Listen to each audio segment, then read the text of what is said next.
La autoridad impide el aprendizaje. Habitualmente, aprendemos a través del estudio, de los libros, de la experiencia o recibiendo clases. Estas son las formas comunes de aprender. Memorizamos qué hacer y qué no hacer, qué pensar y qué no pensar, cómo sentir, cómo reaccionar.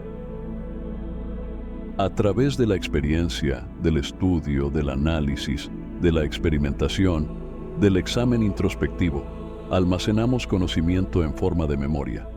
Y la memoria, entonces, responde a otros desafíos, a otras exigencias, a partir de las cuales seguimos aprendiendo cada vez más. Lo que se aprende se memoriza en forma de conocimiento, y ese conocimiento entra en acción siempre que nos enfrentamos a un desafío o cada vez que debemos hacer algo. Pero pienso que existe una manera completamente diferente de aprender, y voy a hablarles un poco sobre ello. Pero para comprenderlo y para aprender en este modo diferente, deben estar completamente libres de la autoridad. De lo contrario, solo estarán siendo instruidos y repetirán lo que hayan escuchado. Es por esto que es muy importante comprender la naturaleza de la autoridad. La autoridad impide el aprendizaje. Ese aprendizaje que no es la acumulación de conocimiento en forma de memoria. La memoria siempre responde con patrones, sin ninguna libertad. Un hombre que está sobrecargado de conocimiento, de instrucciones, que está aplastado bajo el peso de las cosas que ha aprendido, nunca es libre. Puede ser extraordinariamente erudito, pero su acumulación de conocimiento le impide ser libre, y por lo tanto es incapaz de aprender. Para ser libres deben examinar la autoridad, todo el esqueleto de la autoridad, rompiendo toda esa cosa abominable. Y eso requiere energía, verdadera energía física, y también exige energía psicológica. Pero la energía se destruye, se desperdicia cuando estamos en conflicto. Así, cuando se comprende todo el proceso del conflicto, se pone fin al propio conflicto y entonces existe abundancia de energía. Entonces podrán seguir demoliendo la casa que han estado construyendo durante siglos y que no tiene ningún significado. Saben, destruir es construir. Debemos destruir, no los edificios, no el sistema social o económico. Eso sucede diariamente, sino lo psicológico, las defensas conscientes e inconscientes, las seguridades que construimos racionalmente, individualmente, profundamente y superficialmente. Debemos desmantelar todo eso para que podamos estar totalmente indefensos, porque debemos estar indefensos para amar y sentir afecto.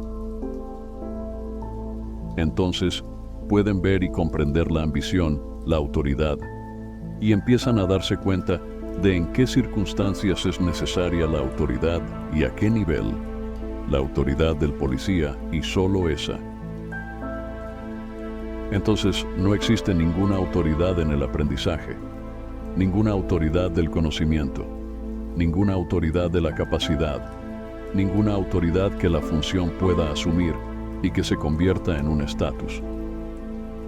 Para comprender toda la autoridad de los gurús, de los maestros y de otros, es necesario tener una mente muy atenta, un cerebro que vea con claridad, no un cerebro confuso o embotado. ¿Podrá la mente estar libre de la autoridad, lo que significa estar libre del miedo, de modo que ya no sea capaz de seguir? Si es así, esto pone fin a la imitación, la cual se vuelve mecánica. Al fin y al cabo, la virtud, la ética, no son una repetición de lo que es bueno.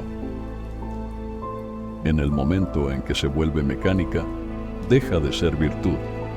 La virtud es algo que debe suceder en cada momento, al igual que la humildad.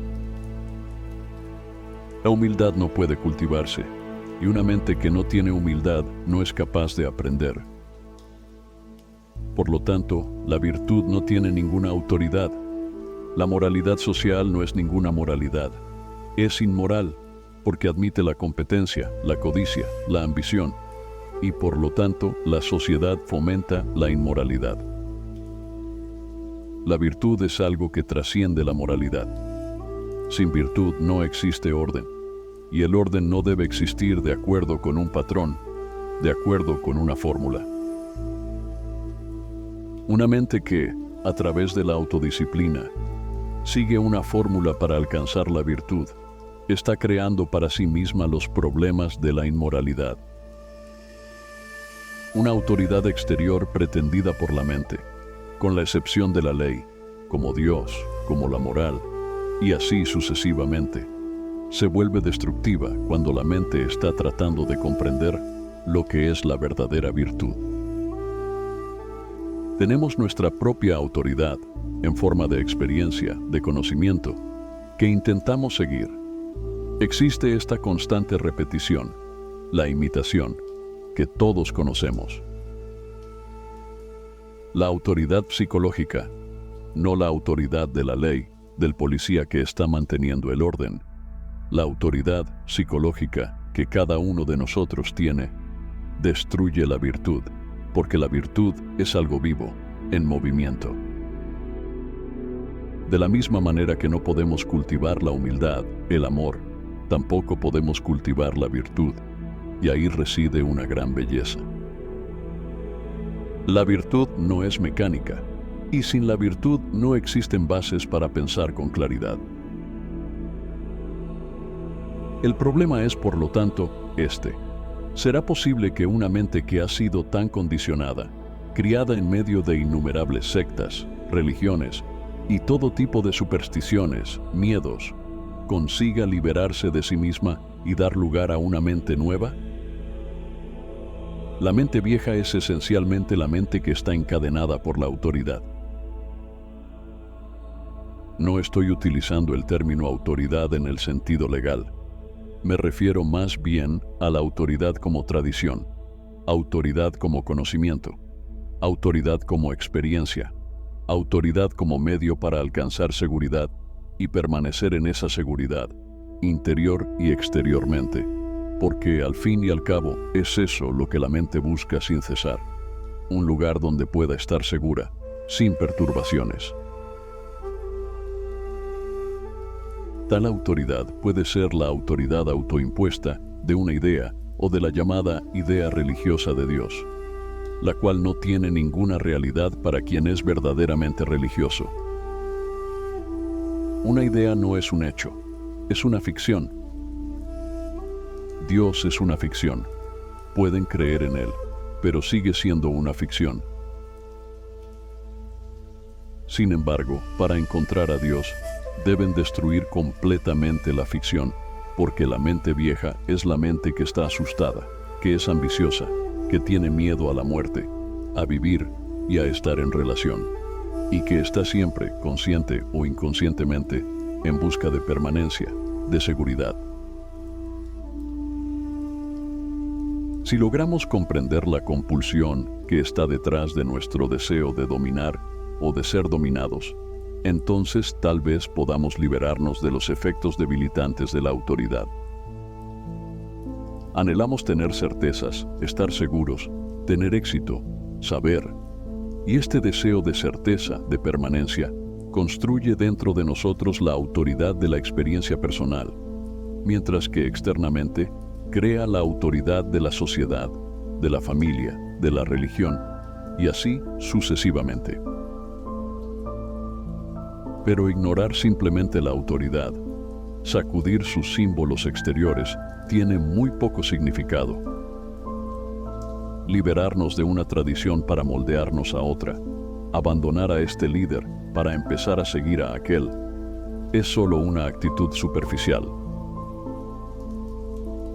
Si somos conscientes de todo el proceso de la autoridad, si percibimos cuánto de ese proceso es interno, si comprendemos y conseguimos trascender nuestro deseo de seguridad, entonces tendremos una amplia comprensión y una toma de conciencia profunda e instantánea.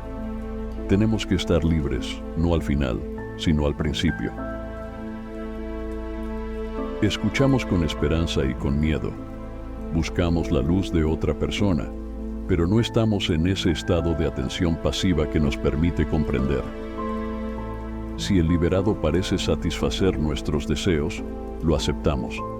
De lo contrario, seguimos en busca de quien los satisfaga. Lo que la mayoría de nosotros desea es la satisfacción en diferentes niveles. Lo importante no es cómo reconocer a aquel que está liberado, sino cómo comprenderse a uno mismo. Ninguna autoridad presente o futura puede darles conocimiento sobre ustedes mismos. Sin autoconocimiento, no puede haber liberación de la ignorancia, de la tristeza. ¿Por qué aceptamos? ¿Por qué seguimos? Seguimos la autoridad de otro, la experiencia de otro, y luego las ponemos en duda. Esta búsqueda de la autoridad y su secuela, la desilusión, es un proceso doloroso para la mayoría de nosotros.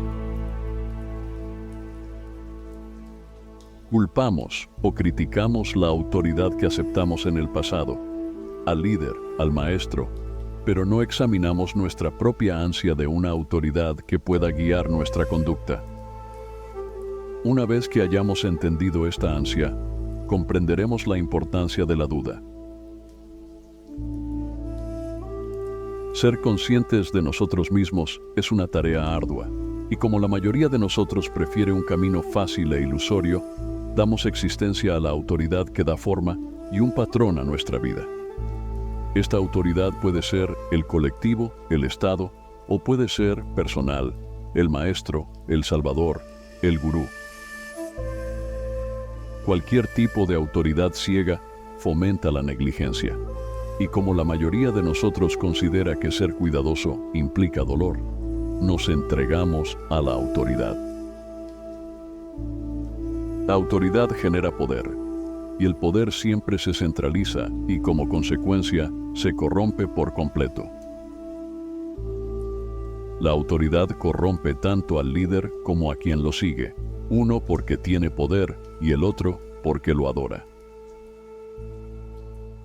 Por supuesto, hay ciertas formas de autoridad que son esenciales, como la autoridad de la ley, que no debe confundirse con la autoridad psicológica o espiritual.